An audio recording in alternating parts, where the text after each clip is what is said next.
If I were to begin with a confession, it would be this.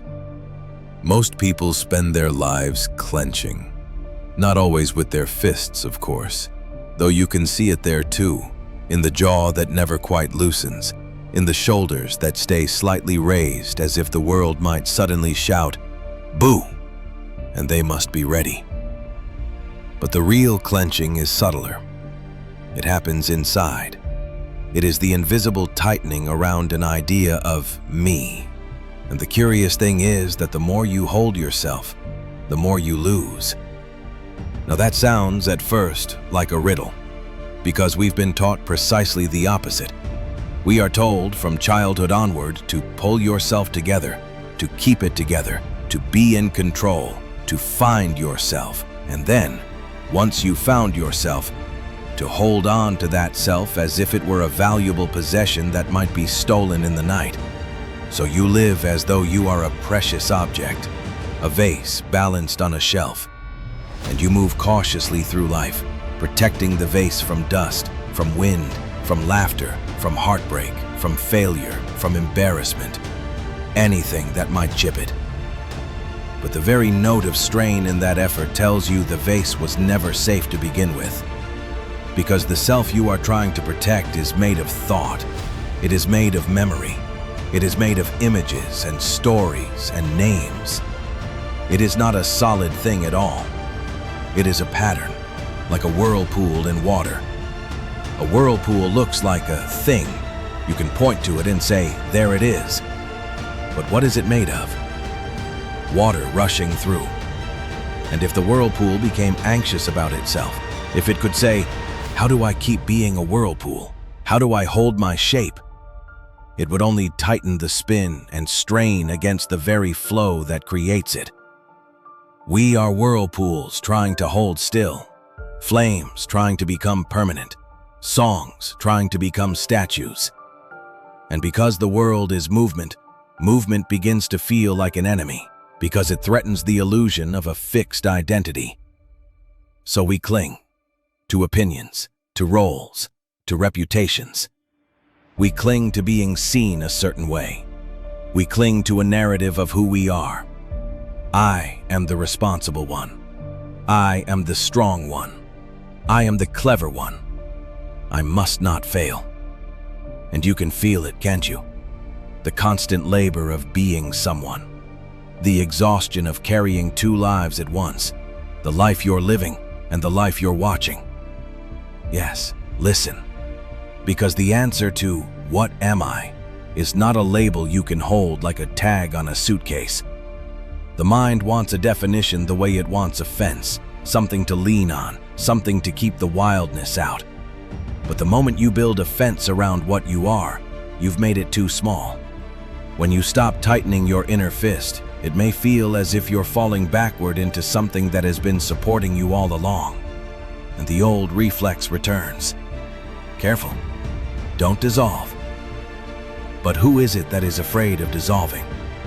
It's a thought, a voice, a posture. The fear is a wave saying, I don't want to crash. I want to stay a wave forever. Yet the wave is the ocean moving. The wave is the ocean waving. And what you call you is the universe doing you. Look closely. You point to your body, but the body is changing, exchanging air, shedding cells, becoming new. You point to your mind, but thoughts appear and vanish like birds across the sky. So what exactly are you gripping when you hold yourself? An idea, a picture, a story, a memory of yourself from yesterday that you tried to carry into today like a passport. And because the story is never secure, you keep checking it. You ask the world to confirm it. Tell me I'm okay. Tell me I exist. Tell me I'm someone. And we become beggars for reassurance. Life does not respond well to being used as a mirror. It is a dance, and you cannot dance if you insist on controlling every step. The more you try to guarantee your identity, the more brittle you become, and the more life feels dangerous. Then you grip harder. then life feels more dangerous. A perfect circle. And the way out is not more effort, not a more sophisticated form of clenching, but seeing the absurdity. Trying to manage yourself from outside yourself is like trying to bite your own teeth, like trying to lift yourself by your own bootstraps. So rather than a method, I offer an experiment. Notice how often you brace against your experience. Sadness arrives, and immediately resistance arrives. I shouldn't feel this. Now you're not simply sad, you're sad and tense. But what if you let sadness be there the way you let rain be there? You don't argue with rain. Rain rains. Sadness sads. And you may find that when allowed, it moves, it changes, it does its work. Resisted, it becomes sticky, it becomes identity. The same with fear. The moment you fight fear, you become afraid of fear, and you grow stiff. True courage is not the absence of trembling. It is the willingness to feel it without being imprisoned by the attempt to get rid of it. This is the difference between action from tension and action from clarity. The first is hurried and desperate. The second is quiet and exact. And you cannot act clearly while dividing yourself into the one who lives and the one who judges, the one who feels and the one who says you shouldn't, the one who is uncertain and the one who demands certainty. That split is exhausting. Stop splitting, and you don't become reckless, you become whole. And wholeness has its own intelligence, not the intelligence of control, but of responsiveness. Responsibility is not grim tightening, it is response-ability. Now here we arrive at impermanence. The anxious mind hears it as a threat. Everything you love will vanish. But impermanence is a kind of kindness. It means nothing is stuck. No feeling must last forever. No mistake is a life sentence. It means the world is alive, moving, shimmering, like sunlight on water. And you cannot hold sunlight. You can only be warmed by it. Control is always about the future. It says, I must maintain a certain state across time. I must guarantee I will be acceptable tomorrow. So you try to build a fence around what's coming. But the future is not a place you can arrange. It is a dream. And you end up sacrificing the only reality, this moment, for a future that never arrives. Because when it arrives, it is always called now. This shows up most painfully in love. When you hold yourself, you also try to hold others, subtly asking them to confirm your image, to stay consistent, to not change in ways that disturb your identity. Then love becomes a contract, a management of impressions, and love cannot breathe in a clenched room. Love requires space. It is meant to be real, and to be real is to be changeable. So when you stop holding yourself, you stop turning love into a mirror. You meet another being freshly, moment by moment. It becomes encounter again, not possession. At this point, the mind asks, but if I let go, what will guide my life? And I say, what has been guiding it all along? Did you design your lungs? Did you order your heart to beat? Life is not waiting for your ego's permission. The ego is often a narrator arriving late, describing what has already happened, then claiming authorship.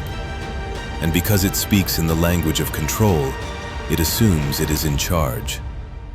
But the deeper intelligence of life is spontaneous, responsive, playful.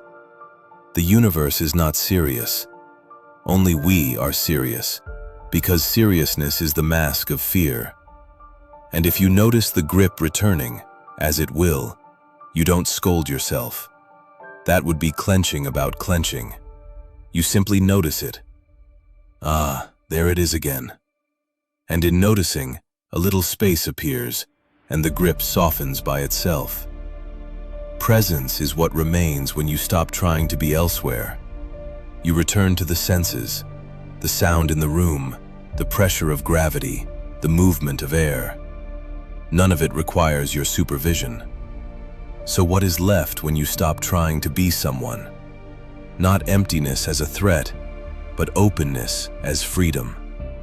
You become less special, and therefore more alive. You speak with less urgency to prove. You listen without turning the other person into a verdict on your identity.